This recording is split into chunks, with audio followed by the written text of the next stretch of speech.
Hey guys, welcome to our channel. In today's video, I'm going to show you how to add background music to your TikTok videos. So guys, first of all, what we have to do, we have to go on TikTok.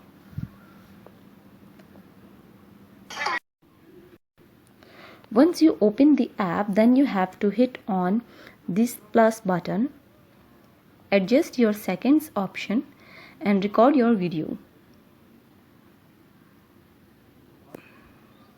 We will learn how to add background music to your TikTok videos.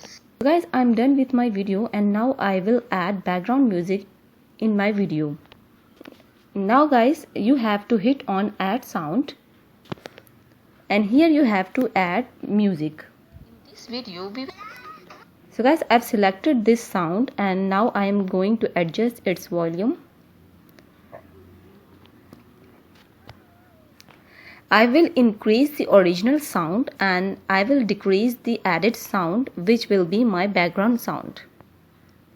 Once you're done with it, then you have to hit on done.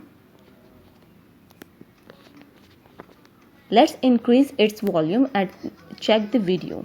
This video we will learn how to add background music to your TikTok videos.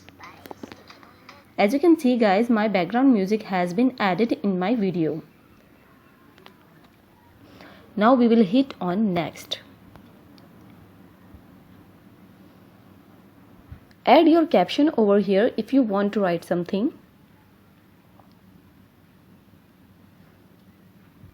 And post. In this video, we will learn how to add background music to your TikTok videos. And that's it guys. If this video helped you out, give it a like and subscribe. See you guys on the next one.